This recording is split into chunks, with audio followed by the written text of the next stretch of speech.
Pre, yung mahirap ko sana dahil ko. Ay, mga pala, no? Sige po. Ito. Salamat po, ibabalik ko na agad sa'yo. Oo, wala nga. Isa para sa anak ko. Sakit na nga pala yung cellphone. Hiniram ko kanina. Nalobat eh. Ayan, okay na yan. Hoy! Naman. Ano yan? Ano yung ninakaw nyo? Sino nakawala ng cellphone? Ha? Ikaw yung tarantado wala ba? akong ninanakaw. Wala akong ninakaw ka!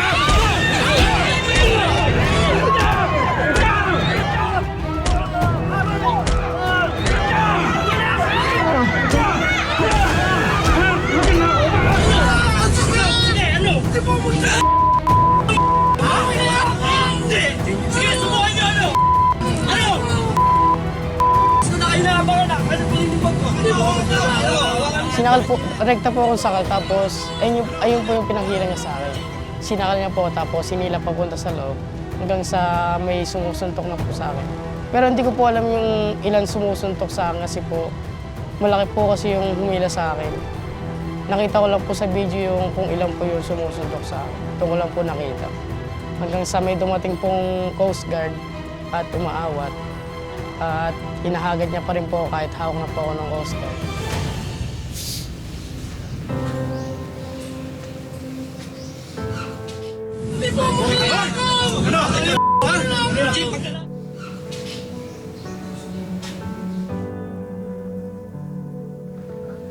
Diyos ko, anak, ano nangyari sa'yo?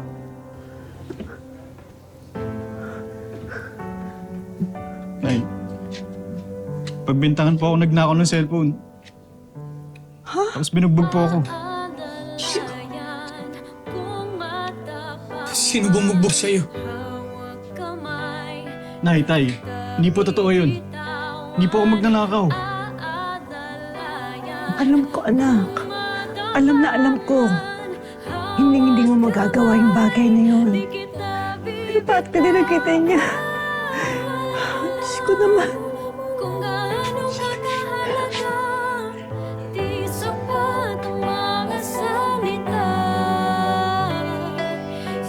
May nakita ko yung viral. Yun, yung sigaw ng anak ko. So, umiyak pa siya kagad yung anak ko. Sabi ko, ikaw to anak. Sabi ko, ang sakit. Sabi ko ganun, may nag-chat na sabi may viral na po. So, nakita ko yung anak ko, hindi po ako magnanakaw.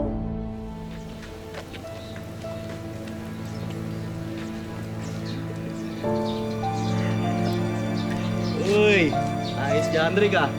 Saan na yung cellphone na ninakaw mo? Ano, magkano mo nabenta? Sulit ba yung mga pasama sa mukha? Wala akong ninanakaw. Tayo-tayo lang naman, umamin ka na. May trabaho pa ako. Uy, sino namang bibiktima mo ngayon? Sinabi nang hindi ako magnanakaw eh. Angas mo ah. Ano, hindi ka pa nakontento sa gulpe? Ha? Hmm?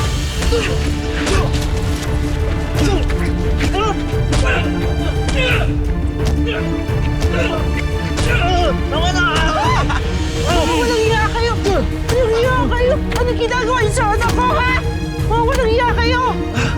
At yung sinasaktan na anak ko! Tama lang yan para magtanda yung anak mong kriminal. Grabe kayo manghusga! Ang sasama ninyo! Hindi masamang taong anak ko. Kung alam lang ninyo kung paano siya naging hulog ng langit sa pamilya namin!